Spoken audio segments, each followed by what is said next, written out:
नमस्कार मित्रांनो, स्वागत आहे सर्वांचं ॲग्रिकल्चर इंडिया ब्लॉग ह्या यूट्यूब चॅनलमध्ये. तर पहा मित्रांनो, आज आपण खोडव्या ऊसाची पहिली फवारणी कधी करावी या संदर्भातली माहिती पाहणार आहे. तर विक्रमी उत्पादन घेण्यासाठी पहिली फवारणी कधी आणि कोणती करावी, तर ह्या व्हिडिओमध्ये आपण काही मुद्दे पाहणार आहेत. खोडवा ऊसाची पहिली फवारणी करण्याची योग्य वेळ, फुटव्यांच्या संख्येसाठी कोणते विद्रव्य खत वापरावे, खोडकीड आणि इतर रोग नियंत्रणासाठी कोणते औषध वापरावे, पाचट व्यवस्थापन कसे करावे, या संदर्भातली सर्व माहिती आपण या व्हिडिओमध्ये पाहणार आहे. त्यासाठी मित्रांनो, आपण व्हिडिओ शेवटपर्यंत पहा आणि नवीन असेल तर चॅनलला सबस्क्राईब करा. तर पहा मित्रांनो, ऊस तोडणीनंतर जो आपण खोडवा ठेवतो आपण, त्याच्या जोमदार वाढीसाठी पहिली फवारणी खूप महत्त्वाची असते. आणि ती पहिली फवारणी कधी करायची मित्रांनो, तर साधारणपणे ऊस तोडल्याच्या नंतर एक 15 ते 20 दिवसाच्या नंतर, म्हणजे साधारणपणे ज्यावेळेस आपल्या ऊसामधून कोंब बाहेर निघतील किंवा निघून येतील, त्यावेळेस फुटवे बाहेर पडतील, त्यावेळेस मित्रांनो खोडा ऊसाच्या फवारणीसाठी आपल्याला फवारणी करायची आहे. तर आता खोडवा ऊस प्रामुख्याने तांबेरा, करपा किंवा कणी यासारखे रोग, खोडकिडा यांचा प्रादुर्भाव होऊ नये म्हणून ही फवारणी करायची आहे. तर आता कीड व रोग नियंत्रणासाठी मित्रांनो काय करायचं आहे, 10 लिटर पाण्यासाठी आपण मी हा प्रमाण सांगत आहे. तर 10 लिटर पाण्यासाठी कीटकनाशक घ्यायचं आहे. क्लोरोपायरिफॉस हे घ्यायचं आहे 25 मिली, किंवा मग इमिडाक्लोप्रिड हे 5 मिली खोडकिड्यांसाठी घ्यायचं आहे. आणि आपल्याला बुरशीनाशक म्हणून घ्यायचं आहे कार्बोंडाझिम हे 10 ग्रॅम, किंवा मग मोनकोझेब हे 25 ग्रॅम. मित्रांनो, हे आपल्याला 10 लिटर पाण्यासाठी याचं प्रमाण घ्यायचं आहे.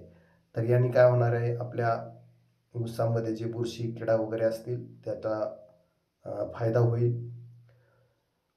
तर दुसरा पर्याय, आता जे आपले फुटवे निघणार आहे, जास्त फुटवे निघायला पाहिजे, त्यासाठी टॉनिक खत कोणतं द्यायला पाहिजे, तर ते सुद्धा आपण पाहूया.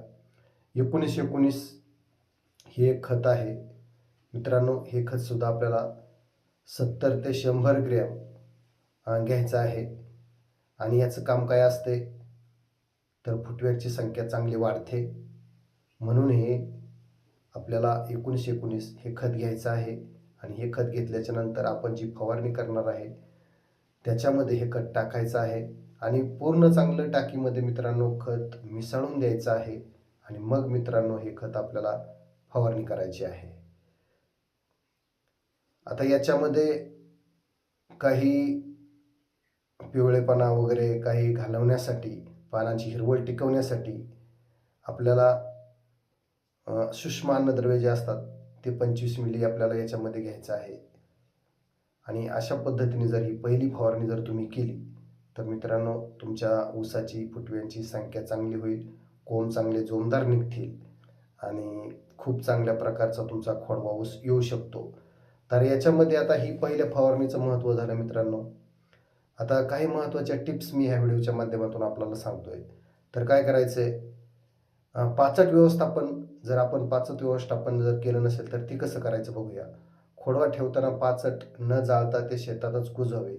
तर ते जर शेतामध्ये जर कुजवलं आणि ते कुजवण्यासाठी युरिया त्या पाष्टावर मारणे, म्हणजे कुजवणारे जीवाणू तयार होतात आणि मग ते पाचट मित्रांनो कुजून जातं. त्याच्यावरती युरिया मारला की ते पाचट कुजून जातं.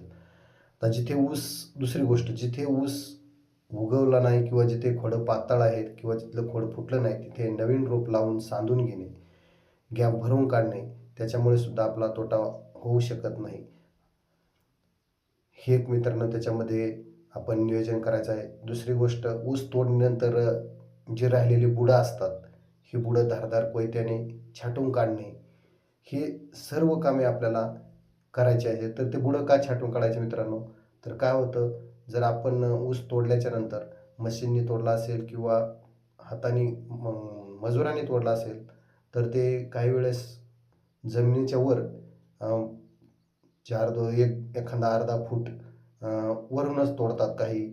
आणि मग त्याच्यामुळे काय होतं, जे फूट आहे ते फूट व्यवस्थित होत नाही. त्याच्यामुळे काय करायचं, जर असे बुडं कुठं वर राहिले असतील तर ते फुटवे बुडं तोडून टाकायचे आपल्या एखाद्या धारदार कोयत्याने.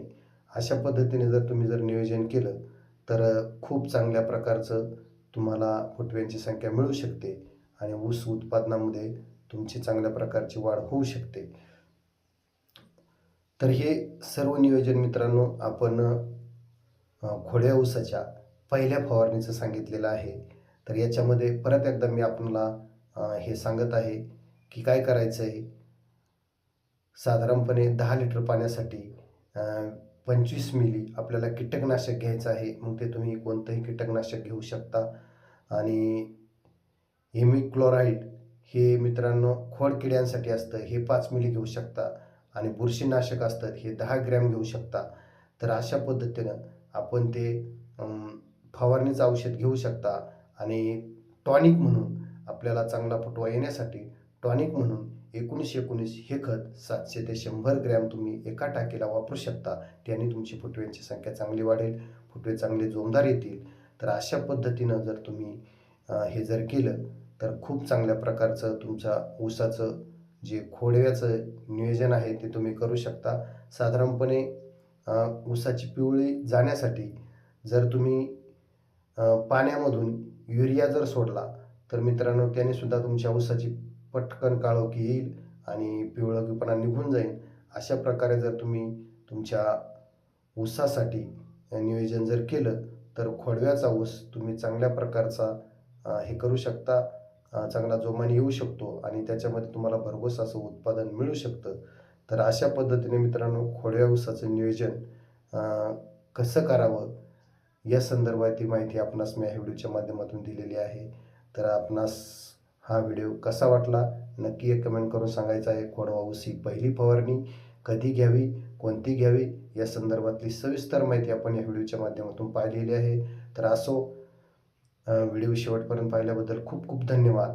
आणि जर प्रथमच तुम्ही माझा हा व्हिडिओ पाहत असेल तर चॅनलला सबस्क्राईब करा एवढीच विनंती करतो आणि व्हिडिओ इथे समाप्त करतो. तर मित्रांनो असाच व्हिडिओ अनेक चॅनलवरती भरपूर टाकलेले आहे, ते पण चॅनलवरती जाऊन बघा आणि आपल्या इतर मित्रमंडळींना व्हिडिओ शेअर करा. तर व्हिडिओ मी इथे समाप्त करत आहे. समोर दिसतोय तो व्हिडिओ हा खोडवा ऊस आहे आमचा आणि त्याचं खूप चांगल्या प्रकारचं आम्ही नियोजन केलेलं आहे. बघू शकता खूप चांगले फुटवे पण निघलेले आहे. तर माहिती सांगण्यासारखी भरपूर काही आहे. तुम्ही बघू शकता खूप चांगल्या प्रकारचे फुटवे निघलेले आहेत. तर याच्यामध्ये आम्ही कशा प्रकारे नियोजन केलं या संदर्भातली सर्व माहिती आपण दुसऱ्या व्हिडिओमध्ये दिलेली आहे. तर मित्रांनो ते सुद्धा आपण पहा आणि व्हिडिओ शेवटपर्यंत पाहिल्याबद्दल खूप खूप धन्यवाद. जय हिंद, जय महाराष्ट्र.